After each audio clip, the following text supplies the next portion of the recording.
Sementara itu, kapal milik Pertamina yang sempat tertahan di Selat Hormuz satu persatu telah meninggalkan Selat Hormuz. Kini tersisa satu kapal yang masih tertahan di selat tersebut. Nah, itu namanya Gamsunoro Pertamina.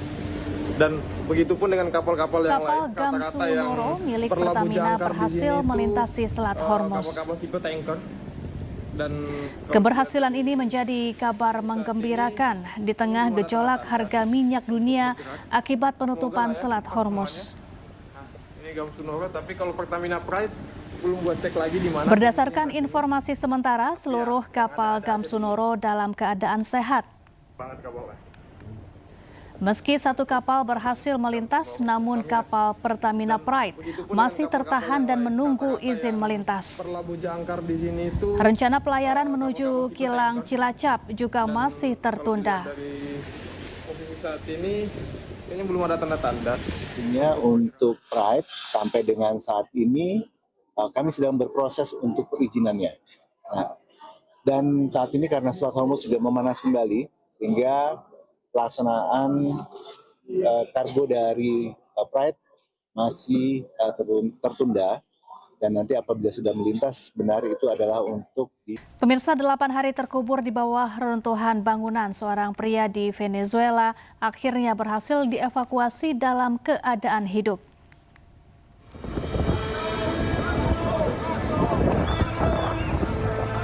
Keajaiban terjadi di kota La Guaira, Venezuela. Laki Hernan Gil berhasil dievakuasi dalam keadaan hidup setelah terjebak selama 8 hari di bawah reruntuhan bangunan yang ambruk akibat 2 gempa besar pada 24 Juni lalu.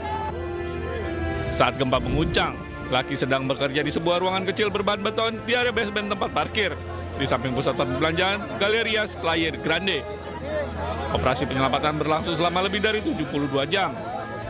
Lebih dari 100 personel pencarian dan penyelamat dari berbagai negara diterjunkan untuk menebus lapisan reruntuhan yang sangat berbahaya. O sea, es algo que realmente para nosotros es un milagro. Y cómo me siento, es increíble, ¿verdad? No nos lo creemos, pero hoy por hoy podemos decir, don Hernán va a estar con su familia próximamente. Entonces, nos damos por servidos aquí en Venezuela y no va a ser lo único, porque después de esto ya tenemos otros objetivos, nos vamos a trasladar a otras partes para poder tratar de poder aliviar un poco el sufrimiento humano, pero es increíble.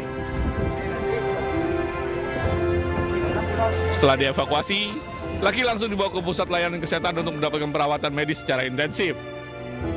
2 gempa berkekuatan magnitudo 7,2 dan 7,5 yang mengguncang Venezuela pada 24 Juni menyebabkan kerusakan luas dan ribuan korban jiwa. Pemirsa, bagai keajaiban, seorang pemuda berhasil diselamatkan setelah terjebak selama 5 hari di bawah puing-puing reruntuhan akibat gempa bumi yang mengguncang Venezuela Rabu lalu.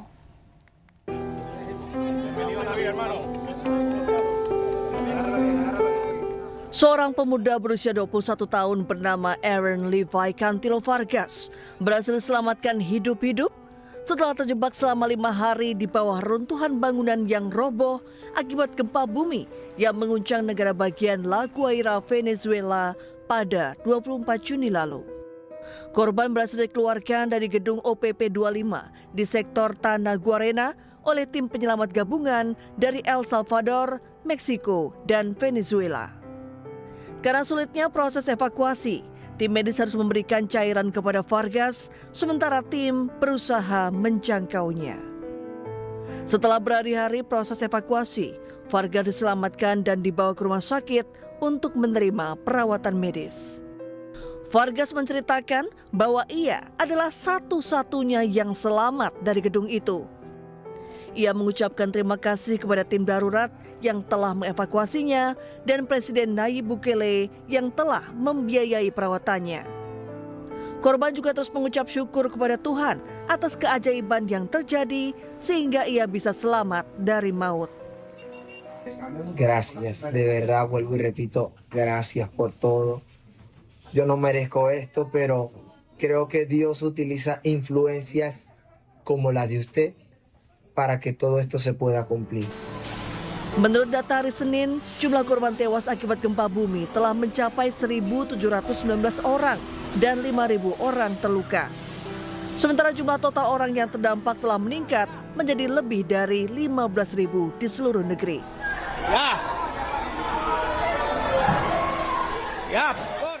Ya, persiapan dilakukan untuk upacara pemakaman pemimpin tertinggi Iran Ayatollah Ali Khamenei pada 9 Juli mendatang. Rencananya upacara akan diadakan di sejumlah kota di Irak dan Iran selama beberapa hari.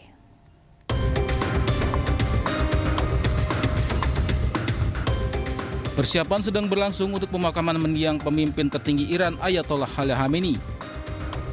Truk dan derek bersiaga di luar Masjid Agung Teheran, tempat sebagian dari prosesi pemakaman dijadwalkan berlangsung. Sebuah platform besar juga terlihat yang diperkirakan akan menjadi tempat jenazah Khamenei disemayamkan selama upacara.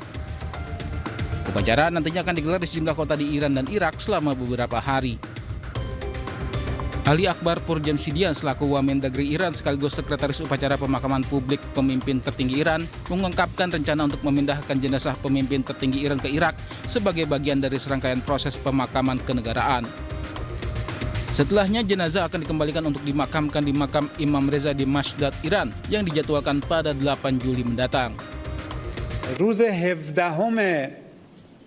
تیر ماه برابر اون چه که در جدول زمانبندی ما پیش بینی کردیم پیکرهای مطهر انشاءالله به کشور عراق منتقل خواهد شد و در یکی از دو فرودگاه بغداد یا فرودگاه نجف مراسم استقبال رسمی با حضور مقامات و سران و فرماندهان و بزرگان کشور عراق انشاءالله به صورت رسمی این مراسم در کشور عراق با حضور جناب نخست وزیر با محوریت و حضور جناب نخست وزیر کشور عراق انشاءالله این مراسم در کشور عراق برگزار خواهد شد.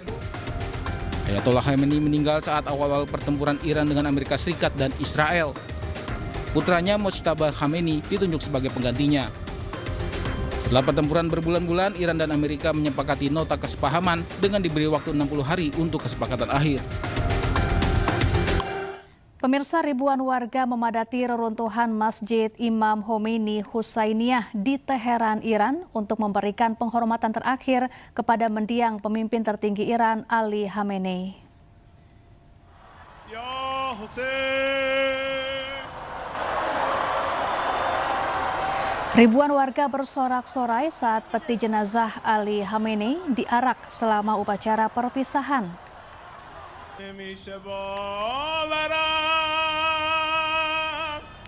Mereka juga berdoa bersama dan memberikan penghormatan terakhir.